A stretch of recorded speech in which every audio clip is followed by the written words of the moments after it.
Ladies and gentlemen, hello, and you are watching TTV News, some latest events in the province. And now coming to details.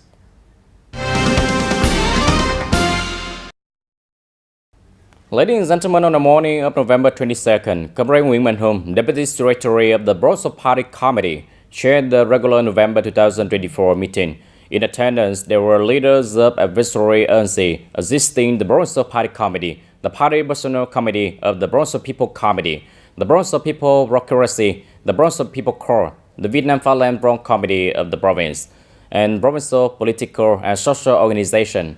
Also present, there were the standing member and leaders of the office of the District Party Committee, Town Party Committee, City Party Committee, and the Party Committee directly under the Provincial Party Committee. At the meeting, the office of the Provincial Party Committee presented a draft report for 2024, which estimates the implementation of Resolution Number 9 regarding the directions and tasks for 2024. According to the report, 16 targets were achieved or stated, 2 targets were not met, and 3 targets are pending review and evaluation for quality classification in 2024. The Party Committee and various levels, the party organizations and associates reported on the results achieved, as well as the difficulties and challenges encountered in carrying out the task for 2024. The leaders from units and locality noted that, to date, the majority of targets have been essentially met outlined in the resolution, with several targets stated, such as the budget revenue, disbursement of public investment funds, and the new rural development, and the party membership growth. Preparations for the party conferences at various levels for the 2025 and 2030 term are also being actively implemented by the party committees and organizations. In his concluding remarks, the Deputy Secretary Provincial Party Committee Wing Home requested that the office of the Provincial Party Committee coordinate with the office of Provincial Business Committee to finalize the draft report on the status and results of task implementation for 2024 to be presented at the upcoming meeting of the Provincial Party Executive Committee, and this report should specifically evaluate the targets achieved and those not achieved compared to the 2024 resolution. Regarding the resolution on the directions and tasks for 2025, Mr. Wing Home emphasized that the targets and tasks across various fields must be closely aligned with the situation to ensure effective implementation.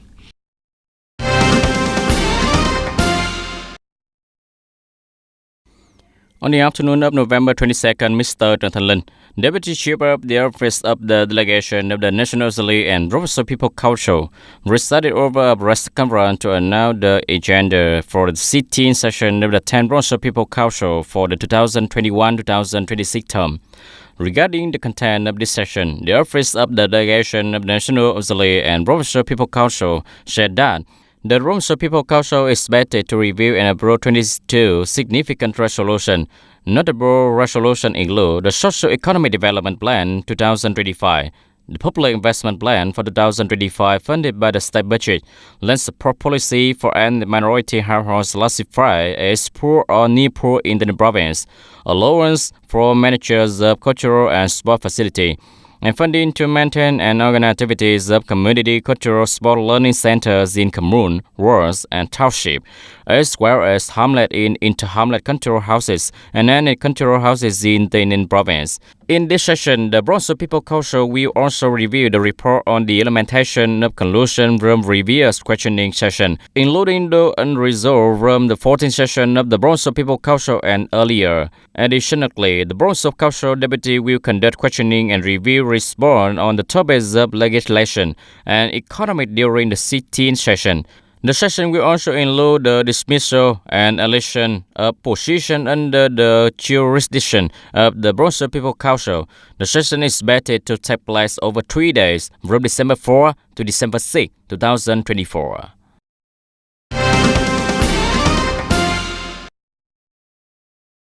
And on the morning of November 22nd, Ms. Nguyễn Đại Thi, member of Rinso Party Standing Committee and permanent vice chairwoman of the Rinso People's Council, chaired the Rinso People's Council Standing Committee Supervision Section on the citizens' reception, complaint resolution and handling of petitions and feedback from citizens in 2024.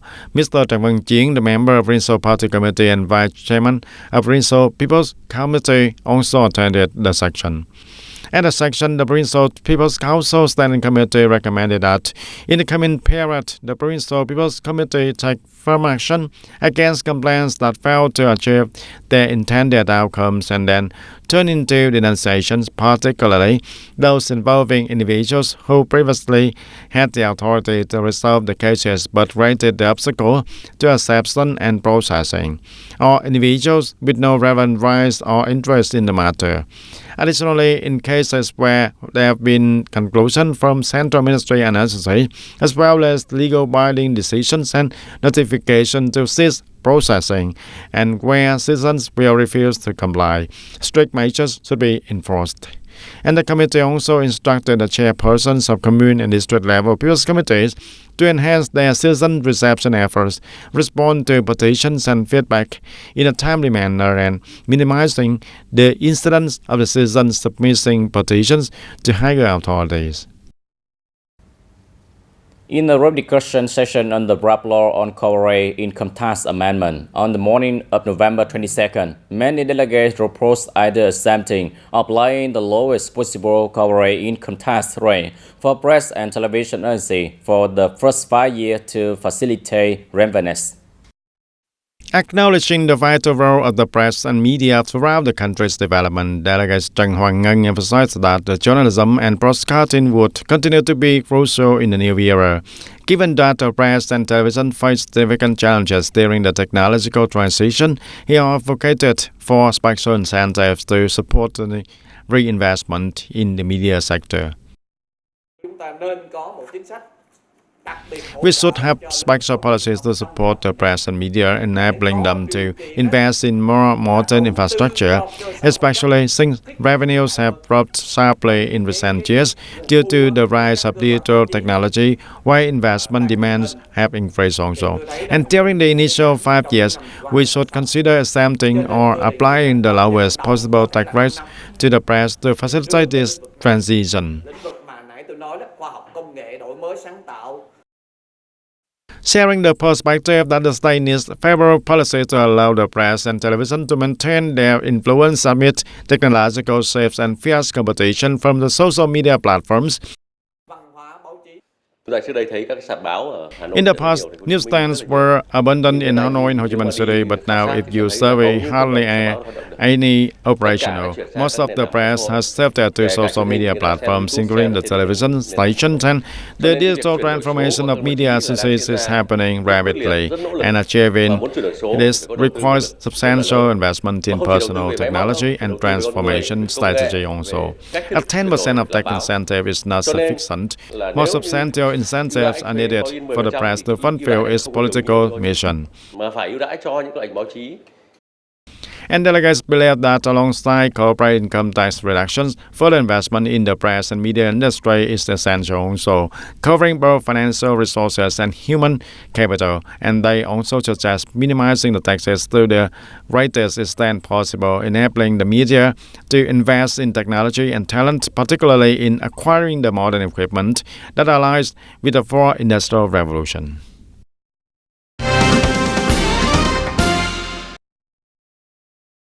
On the morning of November 22nd, the TayNinhTV Economic Zones Management Board had a ceremony to award investment registration certificates for two projects, a footwear manufacturing and processing project, and a woolen fabric production project. The event was attended by Mr. Tu Yin Hom, head of the TayNinhTV Economic Zone Management Board, along with representatives from the investor. The first project are by Yathai Company Limited, a subsidiary of Yathai Footwear Company Limited, received its initial investment registration certificate from the TayNinhTV Economic Zone Management Board on November 21, 2024. The project spanned 48.8 hectares with a total investment of over 421 billion Vietnam dong. approximately 17 million USD. Its objective is the manufacturing and processing of footwear, with operation expected to beginning in June 2025. At the ceremony, the management board also awarded an investment registration certificate to the future Test Vietnam project. This project is spearheaded by Well-Nam Private Limited with a total investment nearing 989 billion Vietnam dong, approximately 40 million USD. The facility is scheduled to commence operations in January 2026. Both projects are located in the Thanh Thanh Com Industrial Park, An Hoa Ward, Tam Thao. Once operational, this project is expected to boost industrial production, contribute to the socio-economic development of the province, and create thousands of job opportunities for local workers.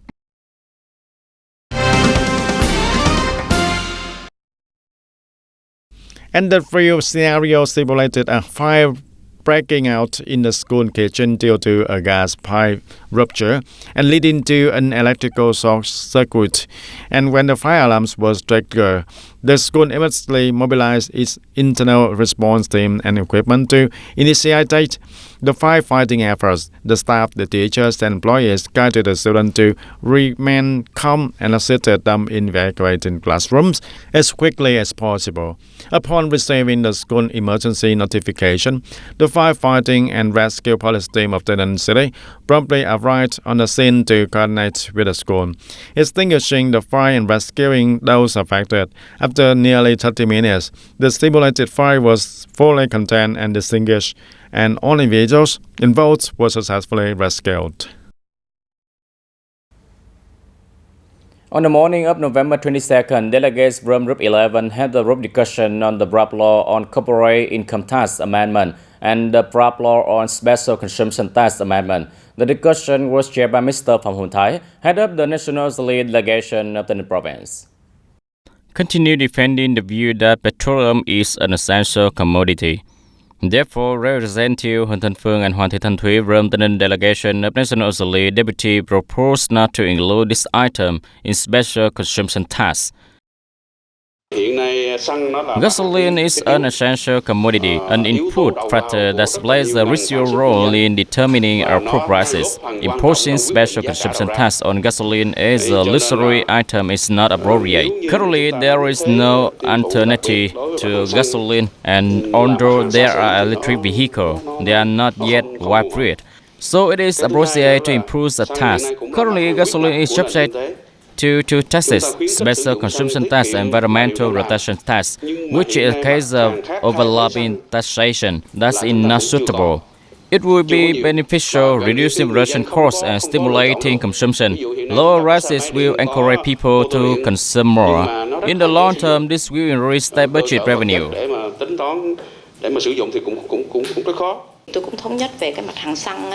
I also agree not to impose special consumption tax on gasoline because it is an essential commodity. Instead, we could increase the environmental protection tax.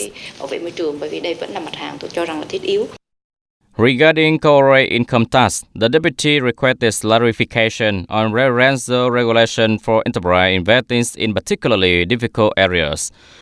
There are no referential regulations for enterprise investing in industrial park in particularly difficult areas, so specific guidelines are needed. Industrial clusters are also not addressed for the tax incentives, creating difficulties for enterprise investing in this challenging region. Regarding the application of corporate income tax incentives for other types of income, Deputy raised the question, for enterprise already enjoying incentive based on industry or regional condition, will all the income type also eligible for these incentives? She requested specific provision in the draft law to clarify whether corporate income tax incentive will be applied to all the income type to ensure consistent implementation.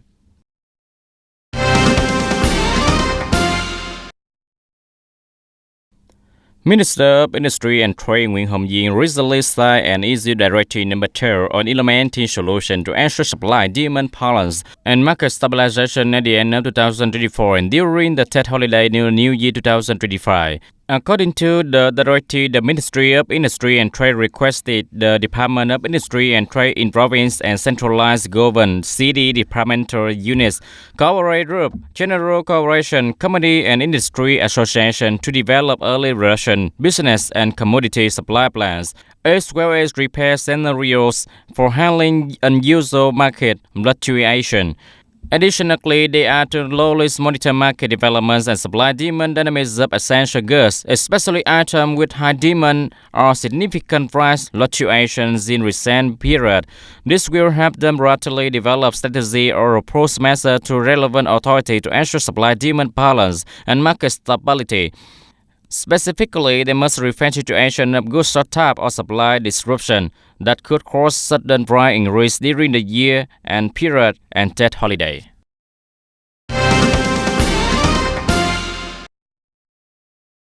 Recently, Lieutenant Provincial Police have discovered numerous foreign nationals residing temporarily in Taynan province working for companies and enterprises in industrial zones and clusters who have violated the regulation regarding the temporary residence certificates and extensions in Vietnam. And through monitoring, the Provincial Police noted that most cases of overstaying temporary residence permits are due to negligence by the foreign workers, and additionally, the companies and enterprises employing foreign workers have not been successfully and sufficiently attentive and have demonstrated inadequate management of foreign workers that they have sponsored. And to avoid legal violations that could lead to deportation, the Taynan Provincial Police urged the foreign workers and companies and enterprises operating in the province to strictly comply with the Vietnamese law regarding intra-exit, transit, resident, and movement. And they also recommend that the company pay close attention, remind and provide guidance to foreign workers to ensure that they adhere to Vietnamese legal regulations.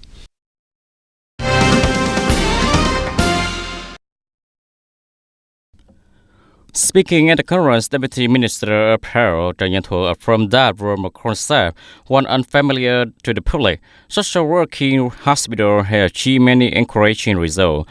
After 9 years of implementation, 100% of Central Hospital and most provincial and city general hospital have established social work department or social work team. 7 specific tasks have been defined since their establishment, including supporting and counseling to resolve social work issues for patients and their families during medical examination and treatment, information communication and legal education, fundraising and sponsorship solicitation, supporting medical staff, training and professional development, organizing a team of social work volunteers in hospital, organizing charitable activity and community social work initiatives. Ladies and gentlemen, continuing the working agenda of the A session, on the afternoon of November 21st, the National Assembly declares at the Library Hall the establishment of Hue as a city directly under central government administration. Majority of National Assembly delegates support the establishment of Hue City as a central government controlled city. Most delegates agree with the proposal to establish Hue as a centrally controlled city, highlighting that the move recognizes the effort of Thừa Thiên Huế province in meeting the necessary criteria, while also providing further condition and motivation for Huế to develop more rapidly, contributing to the country overall.